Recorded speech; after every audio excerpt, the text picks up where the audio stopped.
So I've been doing a lot of research lately regarding a question that we get quite a bit on our posts. People are worried about our boys. Worried that they won't have a masculine role model since Shaye transitioned. So we thought today this would be a good topic to talk about, like why people feel that way, and also what the research shows us. And to be clear, it's primarily our boys. They're concerned about them not having a father, not so much our daughters. So we thought that was kind of fascinating. When I look back on my life with the way we were raised, like we were both raised with very traditional gender roles.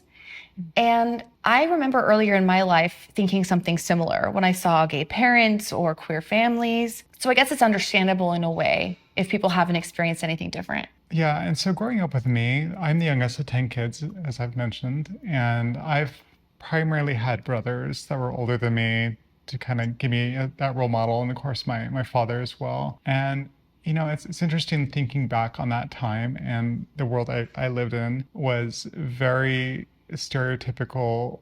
Boys are over here, girls are over here. So being raised a boy for me was a suppression of emotion, that was seen as a weakness. Or if you're being called a girl, that means you're doing something wrong and you're showing too much femininity. What's interesting is growing up as a girl, I don't ever remember anyone saying to me, don't do that, you're acting like a boy. Maybe because I was so stereotypically female, but I didn't really hear girls, there was tomboys or whatever. But it seems like misogyny makes it so that the real scare is like, oh, hopefully that boy's not femmy or whatever. How did you internalize that though? When you would hear boys talking about other boys saying you're being a girl, did that bother you, or how did you frame that? Yeah, looking back, I think it did. But when something is just so normal to you and you grow up, seeing men as the ones that are in charge, it's like men are the ones that do the leading and the protecting and women do the loving. You inherently think men are better, but you wouldn't necessarily say it in so many words, right? And so I think it was just normalized for me. Mm-hmm. Yeah. So it's more that girls were different and that they're nurturers, and that was good too, right? But you're not a boy, and the boys are protectors and they're leaders. And so when you heard that, you probably thought, well, yeah, they shouldn't be that way because they need to lead. I don't know. Yeah. And plus, we grew up with all kinds of religious ideas around that. It wasn't just like, this is what's for the good of society. This is what's natural, right? There was ideas that God made it this way. And this is how God set the family to look this way. So there was rationale for it that was much deeper in our belief system. Yeah, so that our behavior that was constructed within the patriarchy was forever and always that way. And it was, as you said, as God foreordained the world to be. So yeah, and that begs the question, who gives a crap? This video is sponsored by Who Gives a Crap toilet paper. If you're looking for a way to be more sustainable and to support communities in need, this is a great company to support. They offer both recycled toilet paper and bamboo toilet paper, and it's available as a one-time purchase or as part of a subscription. Who Gives a Crap offers carbon neutral delivery right to your door. Their rolls are ethically produced and reduce deforestation. Their toilet paper is dye and fragrance free, and their bamboo toilet paper is BPA free. This means that it is easier on sensitive skin. Another thing is that their rolls are extra long, and so we go through them more slowly. Who Gives a Crap donates 50% of their profits to water and sanitation projects around the world. To date, they have donated 11 million Australian dollars to these causes. Click the link in our bio and use the code AmandaandShay20 for 20% off your first order. Thanks to Who Gives a Crap for supporting our family.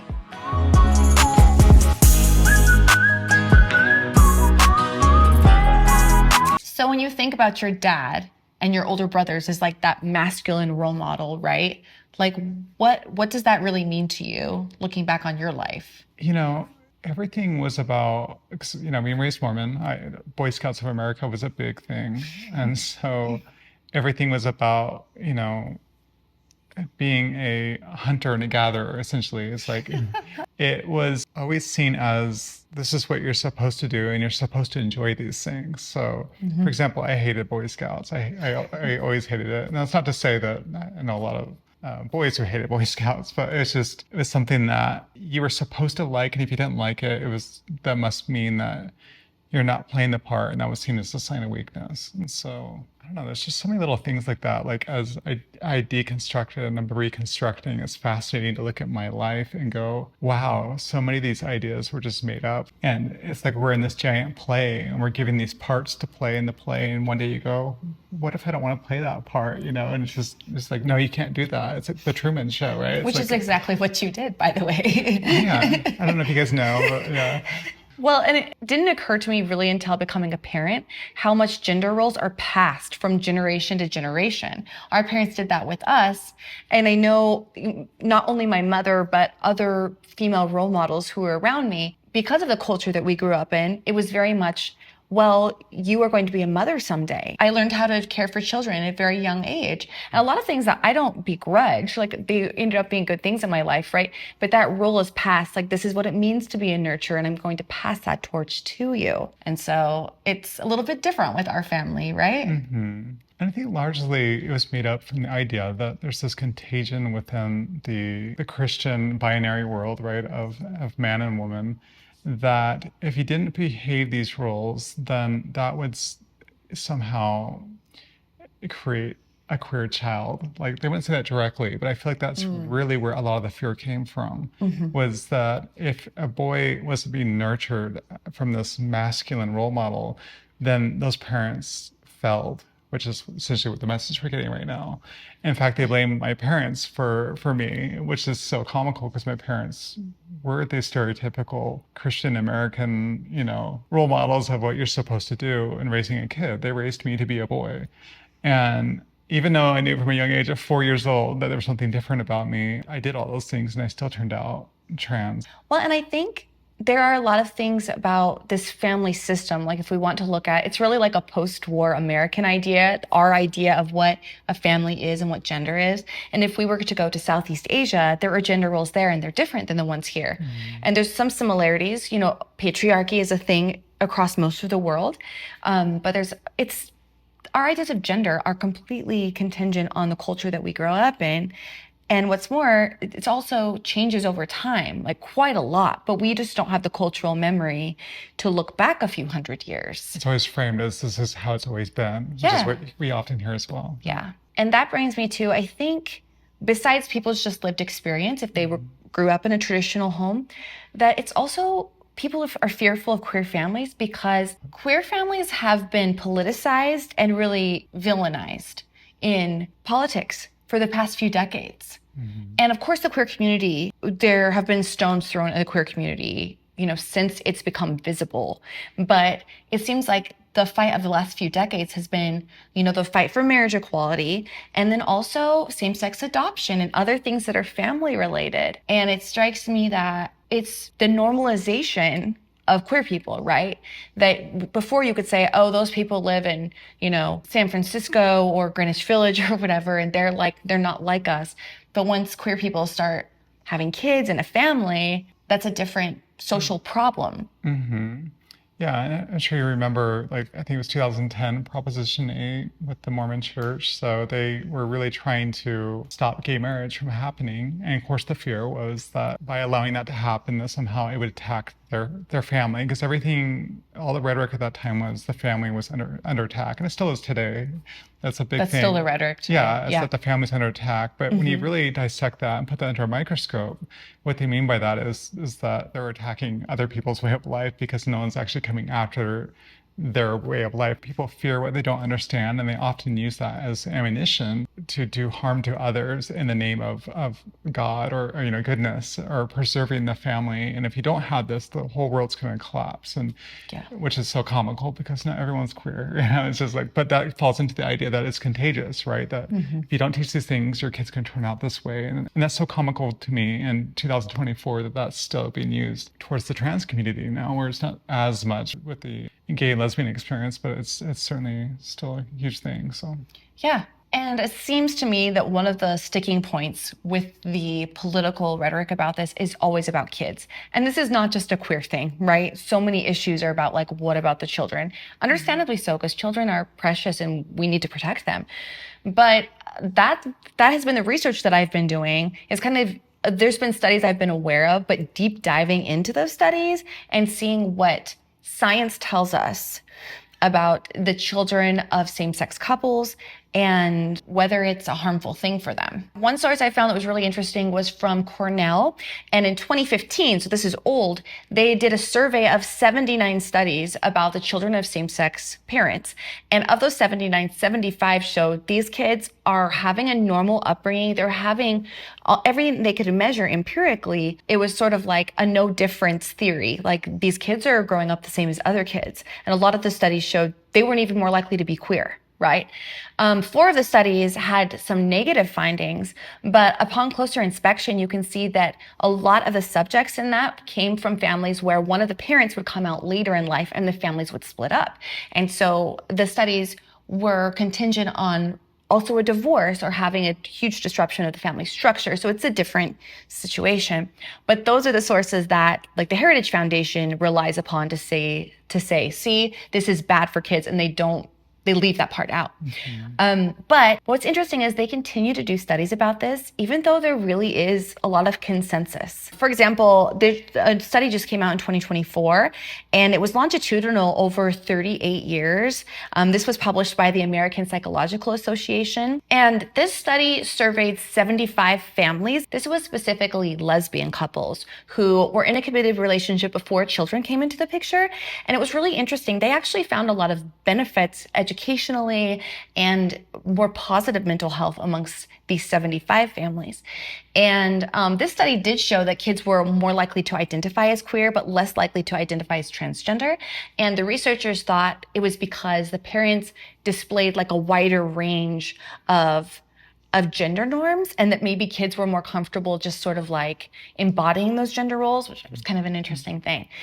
There's not as much research done about families like ours, especially those sort of like longitudinal studies. In 2021, there was a study in the UK that showed similar outcomes for children who had parents who transitioned, that they enjoyed stronger relationships with their parent and more unity with them. But of course, there's more research happening all the time about this, which is a great thing. Yeah, and of course we can share our experience, right? And I think what's a little frustrating about it is people always project this idea that things aren't working for our family; they must not be. And, Right. and when in reality, it's been wonderful for us, but we can only speak for ourselves. So And numbers tell us, they give us something measurable, which is valuable. But that just gives us one piece of a bigger picture. And that bigger picture is human and messy, right? There's so much to it, but it's a story that we're living. I feel like when it comes down to it is the people that are critics of this are trying to look for negativity in everything, right? So they can find anything that points to it not being a positive experience. They're going to hold on to that. One thing I learned from kids, and I think you mentioned this before, is that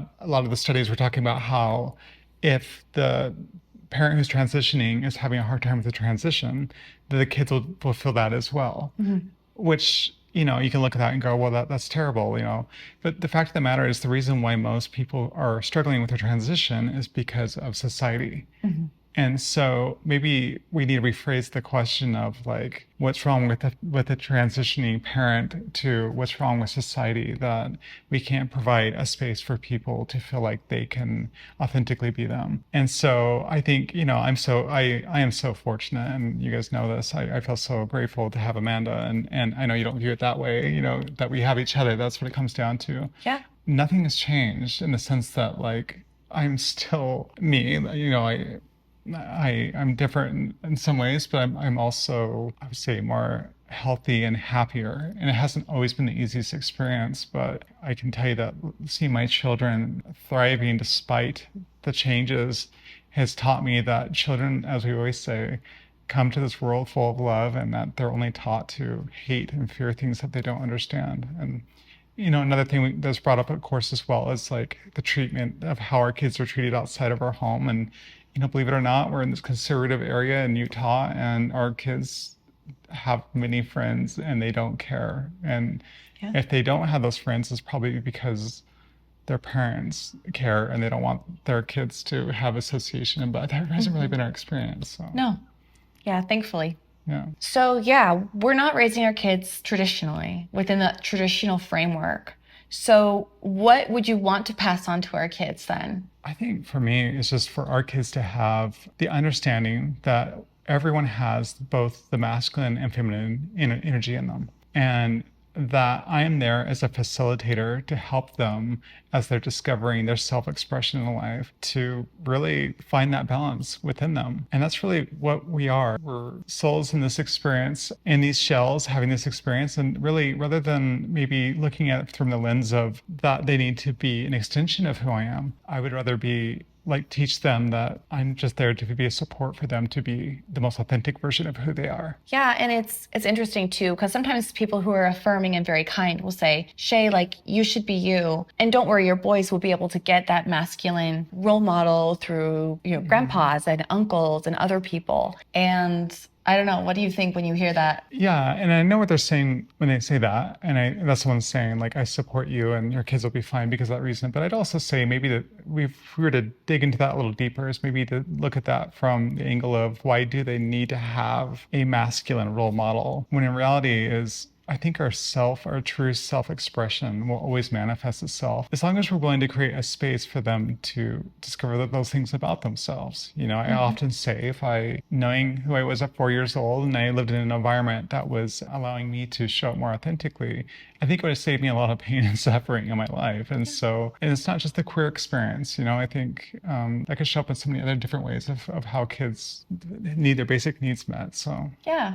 Well, and I think too, even in a traditional family, if boys have a father at home, of course they're going to learn different things from different people. So it's really not any different than that. And I guess for me, like you were talking about the masculine and feminine energy, I think if kids need anything modeled for them, it's how to be strong and show strength, and also how to be gentle and how to be in touch with your feelings. They need both of those things. And our personalities filter those things differently, right? Exactly. It's different for all of us. But sometimes I think when people say masculine role model, what they might really mean is like they need someone to be strong, like to show someone how to be strong. And women can do that just as well. Exactly. Yeah. Well, I think this is a really important conversation to have, right? Like we've all been raised with gender norms, and a lot of us are raising a new generation, thinking about how we want to live out our gender and the expression of ourselves. So yeah, it was a good conversation. Yes, it was. Well, thank you guys as always, and have a wonderful week. See ya. Bye.